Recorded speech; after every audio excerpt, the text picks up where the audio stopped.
राधाकृष्णन बने एनडीए के उपराष्ट्रपति पद के उम्मीदवार। बीजेपी ने खेला बड़ा दक्षिणी दांव। आगाज टाइम्स देख रहे हैं आप, मैं हूं आपके साथ पलक शर्मा। भाजपा अध्यक्ष जेपी नड्डा ने प्रधानमंत्री नरेंद्र मोदी की मौजूदगी में संसदीय बोर्ड की बैठक के बाद घोषणा की कि एनडीए की सर्वसम्मति से महाराष्ट्र के राज्यपाल सीपी राधाकृष्णन को उपराष्ट्रपति पद का उम्मीदवार बनाया है।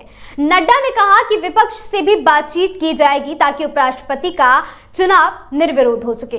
सीपी राधाकृष्णन तमिलनाडु के तिरुपुर जिले से आते हैं और गोंडर समुदाय की कोंगू वेलालार उपजाति से हैं। यही वह जातीय आधार है जिसका प्रभाव पश्चिमी तमिलनाडु यानी कोंगू बेल्ट में सबसे आता है। इसी क्षेत्र से अन्नामलाई और एआईएडीएमके नेता ई पलनीस्वामी भी आते हैं। भाजपा द्वारा राधाकृष्णन को उम्मीदवार बनाना तमिलनाडु की राजनीति में डैमेज कंट्रोल और ओबीसी समीकरण साधने की कोशिश माना जा रहा है। दरअसल अन्नामलाई को प्रदेश अध्यक्ष पद से हटाने के लिए भाजपा को इस समुदाय के वोट खिसकने की आशंका थी। ऐसे में राधाकृष्णन की उम्मीदवारी भाजपा और एनडीए के लिए रणनीतिक चाल है। सिर्फ जातीय आधार ही नहीं, राधाकृष्णन का राजनीतिक और प्रशासनिक अनुभव भी काफी लंबा है। 17 साल की उम्र में वहां आरएसएस और जनसंघ से जुड़ गए थे और 1974 में तमिलनाडु भाजपा की कार्यकारिणी तक पहुंचे।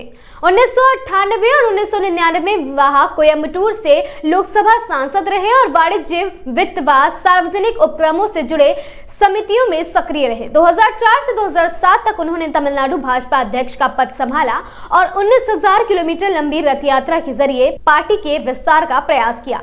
राधाकृष्णन 2016 से 2020 तक कोई बोर्ड के चेयरमैन रहे, जहां उनके नेतृत्व में निर्यात रिकॉर्ड स्तर पर पहुंचा। 2020 में उन्हें केरल भाजपा का प्रभारी बनाया गया और 2023 में वहां झारखंड के राज्यपाल नियुक्त हुए। इसके अलावा उन्होंने तेलंगाना और पौंडीचेरी का भी अतिरिक्त प्रभार संभाला और जुलाई 2024 से महाराष्ट्र के राज्यपाल हैं। राधाकृष्णन का चयन भाजपा के लिए कई मायनों में मुफीद है।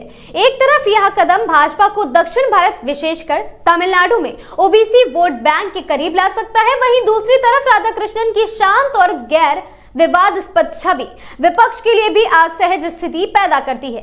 डीएमके जैसे क्षेत्रीय दल के लिए भी किसी तमिल ओबीसी नेता का विरोध करना आसान नहीं होगा।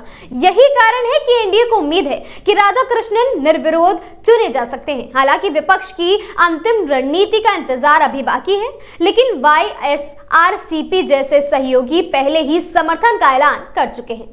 एनडीए का यह फैसला साफ करता है कि भाजपा अब राष्ट्रीय राजनीति में दक्षिणी और ओबीसी समीकरणों दोनों को साधना चाहती है।